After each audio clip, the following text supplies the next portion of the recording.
Good morning, guys! Ay, pasensya na malabaw, no? Kasi maulan ngayon, guys.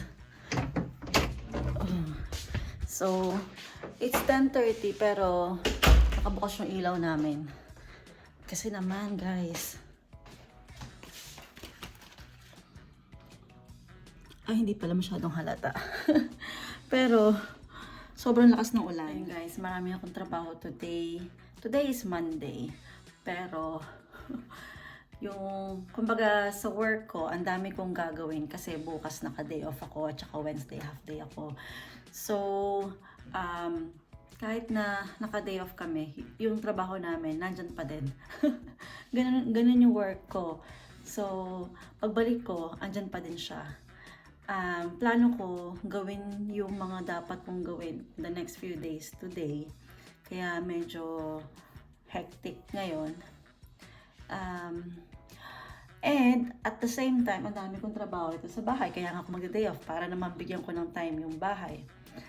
At ang plano ko later, kasi 10:30 ngayon, ang plano ko on my break around 12:30, so may 2 hours pa, is bibili ako ng mag-grocery ako, bibili ako ng food ko for the next 2 or 3 days, or maybe 2 days. And then, what else? Ayun, yun lang muna.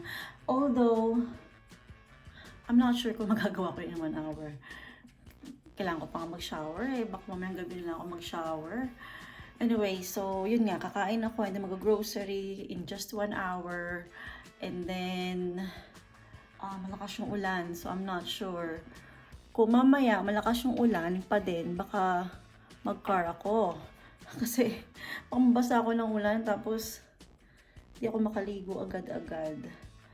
Pero, kung titila ang ulan, maglalakad lang ako. Malapit lang naman, guys. Diyan lang sa tapat namin. Ayoko lang mabasa kasi nga sobrang lakas. Malakas yung hangin. Para siya may bagyo sa labas, ganun. So, mababasa yung damit ko. Yun yung naisip ko eh. Tapos, syempre, meron akong mga grocery, mabigat. Tapos, alam mo yon yung bit-bit mo siya, tapos basa lahat. So, medyo hassle. Well, dati nung wala pa akong kotse, laging ganun. I mean, pag umuulan, di naman ako pwede magreklamo kasi wala naman ako bang choice. Pero, yun ang mahirap kasi, kumbaga sa atin, tricycle tayo, di ba? Oh, sige, paloob ka na lang, ganyan, special trip, ganun. Pero, ibig ko sabihin, loob ng kanto, loob ng street, ganyan. Kasi kami, yung bahay namin doon sa Pinas, looban yun. So, paloob ka, special trip. Ganun. So, ngayon, dito, walang tricycle. So, kadalasan mga tao dito may sasakyan. Although, for the past 8 years, wala akong sasakyan. O, di ba? So, lahat yan na-experience ko. Umuulan, pupunta ako ng office, umuulan, basa sapatos, ganyan. Grabe, no? Anyway, okay, so I'll start working. Okay, guys. So, malapit ng lunch break ko. And, maaraw na siya ngayon. Totally different sa kaninang weather. Pero, cloudy pa din. Although, nakikita nyo naman, di ba? Merong bakas ng sunshine. So, after this, I'm gonna go. Parang na-miss ko ulit yung soup sa M&S. Tatry ko nga kung meron pa ulit sila. Sana meron pa sila kasi parang masarap yun. Yun nga lang, parang kulang yung servings. Pero, parang na-miss ko siya. So, pupunta akong M&S and then after M&S, kakain lang ako kasi gutom na ako, guys.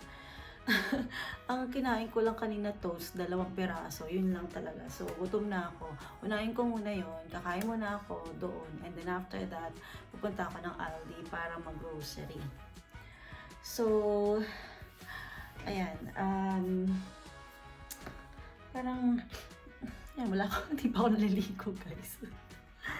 Oh my gosh. Kailangan ko siguro mag-bangs, parang pag nakikita ko yung sarili ko sa video, parang lumalapad yung aking noo. Pero pag tinitingin naman ako sa salamin, parang hindi ko masyadong halata. Ano ba yan? Lalo na ngayon, oh. Oh my gosh. Okay. Anyway, na self-conscious tuloy ako. Okay, so, uh, that's it. I'm gonna go now. See you guys. Guys, update lang kanina. Sabi ko, maaraw. Ngayon, maulan na naman. Parang, ang difference lang is 5 minutes. O less than pa nga eh. So, actually guys, giniginaw ko. Malamig ngayon. And at the same time, ayun na nga, maambon. Ang bilis. Nawala yung araw. Okay guys, nasa bahay na ako. At sudden change of weather. Di ba kanina pinakita ko sa inyo na araw. Tapos biglang umulan. So, ganyan ako kanina. Ganyan. Tapos naka-hoodie. Anyway, nag-grocery nga ako. Tapos na ako kumain. Kumain ako sa M&S. Pero guys, wala yung soup. Oh my gosh. Yun pa naman yung pinunta ko talaga doon. Kasi sabi ko crave ako. So, ang ending, nag-sandwich ako. Although, ay nako, parang nadismaya ako. Talaga, sobra-sobra. Kasi yung, hindi ko naman, ham and cheese lang yun. Hindi ko yung kinikrave. Tsaka ang mahal. Pero wala kasi ako ibang choice. Eh, nandun na ako. So, sabi ko, kain na ako kasi, wala eh, gugutom na ako eh. So, yun sana yung soup talaga. Kasi umuulan pa, tamang-tama talaga yung soup. Anyway, so, ayaw niyang tumabi. Tumulusot talaga. Anyway, so, yun yung nangyari. Kaya, yun yung kinain ko, tapos nagkape na lang din ako. Anyway, bumili din ako sa M&S ng food for next time. I'll show you yung kalat. Dahil pinamili ko. Saka yung kalat. So, nagpunta ako ng Aldi, di ba? Ito yung mga pinamili ko sa Aldi. Lemon. 2 cucumber. Para kay Alex. Taas natin ng konti. Tapos, itlog. 2 wet wipes. Mura lang guys ditong wet wipes kasi sa Pilipinas. Tsaka itong banana, mura lang din. Tapos, di ba bumili na ako nito? Kasi usually sandwich lang talaga ako nito mga nakaraang araw. Tsaka bihira lang ako magluto. Itlog nga lang eh, tsaka noodles. Ganda yung madalas. So, lulutuin ko ito mamaya. This is gonna be my dinner. Kasi meron akong tamang-tama, meron ako dong rice na tira. Kailangan ko yung ubusin. At bawal yung magtagal. So, bumili din ako ng resealable bag. Ano ba tawag dyan? Basta yun. Resealable bag na malaki. Brioche ni Alex, favorite niya.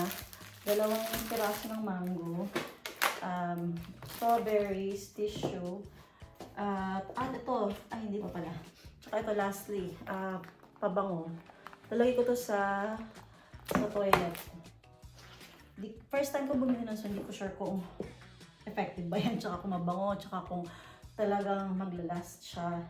Anyway, nagulo na. Kasi hindi na maayos yung pagkakalagay ko sa bag eh. So, bumili ako dito sa M&S ng hoisin duck poke bowl. Ayan. Medyo may pagkamahal siya. Parang, I think 550. Ano yun? Kalimutan ko na. Tapos, prawn mayonnaise. Ito, mahilig na ako sa sandwich na ngayon. And, tsaka ito. Yan. Mango, pineapple, and passion fruit. So, ang price niyan guys, sa M&S. Okay, wait. So, ito is 2 pounds. Tapos, ito is 360. Talaga namang mahal. Kung sa Tesco yan, tapos meal deal, 360. O, diba? Naku, mali. Kasi sa Tesco, ito, meal deal na yung 360. Meron akong juice, tsaka meron akong snacks. Ewan ko. Okay naman yung sandwich doon. So, mali. Next time, din ako bibili doon. 550 nga ito, guys. 550. Tapos, maliit lang siya. Pero, yan. Tomorrow. Wait. Okay. Use by 20. Yes, 20. September 20. 20th of September. And, ano bang petsa ngayon? 18. Okay, so kailangan ko siyang kainin bukas. Ayan, yan lang guys yung pinamili ko. And I'm gonna go back to work.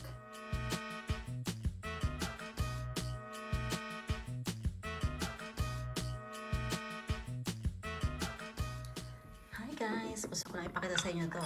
Ito, pinili namin to dati. Nung pumunta kami ng Wales. So, ganito actually yung, ano tawag yun? Sa plug nila, ganyan. So, since hindi ko to nagagamit, ilang araw ko na to hindi ginagamit. O buwan na nga ata eh. So, nalagyan natin siya ng juice. Although, dapat naman to pang tsaa, pang coffee, or any hot drinks. Pero why not? Lagyan natin ng juice para lang magamit. Ang ganda, no? Sayang naman kung hindi ko magagamit. Oh, hindi naman yun pang display. Hindi ko yung binili para i-display. Binili ko yun para gamitin. Huwag lang mabasag. Kasi medyo mahal. O, diba? Ang cute. Wala lang. Gusto ko lang ipakita kasi cute ako sa kanya. Okay, guys. 3 o'clock na. At, guys, iba na naman yung weather. Tingnan nyo. Parang hindi umulan kanina lang. Ganda, no? Oh, blue sky. Grabe. Ang bilis magbago. Nung sinabi ko sa inyo kanina, well, kanina umaga, parang may bagyo, parang signal number 4. Ganon siya. Madilim. Nag-ilaw pa nga ako, diba? Tapos, naging cloudy, umaraw saglit, tapos paglabas ko, umulan na naman, tapos ngayon, parang maganda na naman yung weather. Sunny na naman, at blue sky pa. Kala mo yun? Ay, nako. Ganyan talaga weather dito sa UK, paiba-iba. Okay, so guys, di ako ganito taga-buhok ko, di ako nakapag-plancha. At mag-aayos ako ulit ng buhok. Ay, magbabasa pala ako ng buhok ulit mamaya. Pagka halimbawang hindi ako nagplancha, ang plano ko talaga niyan is magbasa na naman ako ng hair kinabukasan. Ganun. So, natural hair ko yan. Kulot talaga. But then, dahil hiniga ko siya, kaya yan, hindi na maayos. Anyway, ano ba sasabihin ko? Uy, may good news ako. Well, for me. So, naka-receive na ako ng letter from the government about the disability living allowance. Kung hindi niyo po napapansin, si Alex, meron siyang condition, which is autism. So, autism, sa mga hindi pa po nakakaalam about autism or hindi aware about autism, marami po mga tao na autistic. Malaki po yung spectrum. So, hindi lahat ng autistic similar ng behavior. May mga autistic na hindi mo talaga mapapansin na merong kakaiba sa kanila unless makasama mo sila for a few hours. Then, doon mo lang ma-recognize. So, especially sa women, sa girls, hindi mo siya mapapansin kasi mahilig silang pag-masking. Anyway, I'm not gonna go into detail about that. So, my great news is, nag-apply ako sa government ng DLA, which stands for Disability Living Allowance. And I was on the phone with them for more than an hour. Walang sumasagot. May sumagot nung una, sabi mali daw yung denial kong extension number. So, nag-dial ako ulit. Tapos 1 hour ako sa phone, walang sumagot. And then, ang nangyari is, binaba ko na. Kasi sabi ko, how long will I be on the phone? Tapos, nasasayang yung oras ko, diba? Kasi daw makapag-concentrate sa mga ginagawa ko. Anyway, so, binaba ko na siya. And luckily, after more than a month, naka-receive na ako ng letter na sinasabi lang nila na na-receive nila yung application ko. So, which is good. Kasi ako, hindi ko alam kasi sayang naman yung pinilapan kong form. Tapos, hindi pala marireceive. So anyway, that's good. At least inform na nila ako, notify na nila ako na na-receive nila. At na-receive daw nila on the 15th of August, which is parang ang tagal. Tagal bago nila na-receive. Probably 2 weeks after ko siyang sinend. Or baka na-receive nila pero hindi nila agad na-file. Baka ganun lang. Anyway, kung tumawag ako by that time, kasi 15th of August nila sinabi na na-receive nila. Nung tumawag ako, wala pang 15th of August yun. So malamang sabihin nila, hindi nila na-receive. So, mag-worry lang ako lalo. Another news is,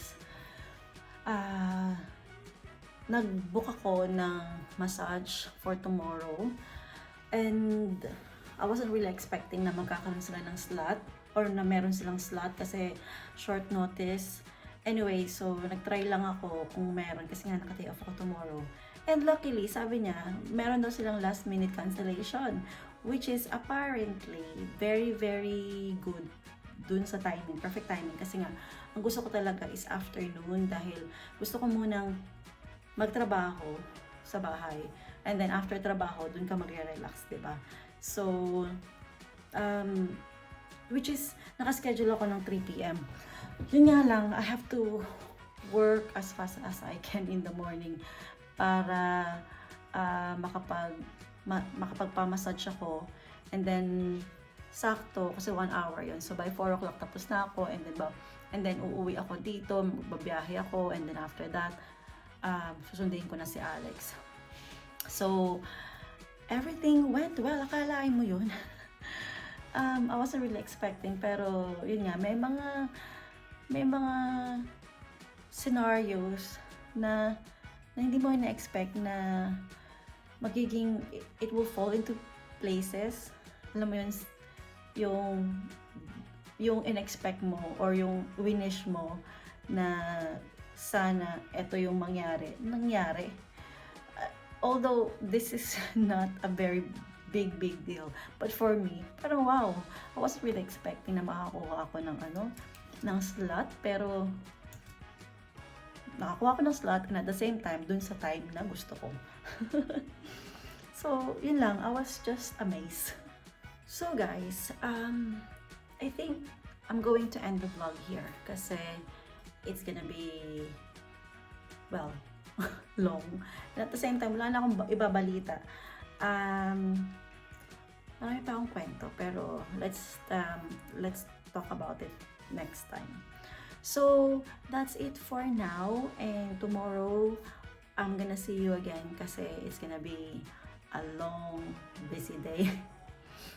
Or maybe it's not gonna be a long, busy. It's definitely a busy day, but not probably long because, alam mo yun, mabilis lang ang oras pag nililinis ka. Magugulat ka na lang, ito pa nagagawa ko, tapos ilang oras na lumipas. Lalo na pinaka-day off ka, alam mo yun, parang bilis maubos yung oras. So, anyway, tama na ang sat-sat. And I'll see you tomorrow. And guys, thank you for watching. Yeah, I'm doing daily vlog. Before, nilalagyan ko ng day 1, ganyan, day 2, day 3, day 4, day 5, ganyan. Pero, hindi na ako naglagay ng days. Kasi, bakit nga ba? Wala lang. Parang, ayoko nang siyang i-count. Wag na lang. So, in-stop ko na yung paglalagay ng days. But, yeah, I'm doing daily vlog as much as I can. We'll see. Alright guys, see ya again tomorrow. Thanks for watching. Bye!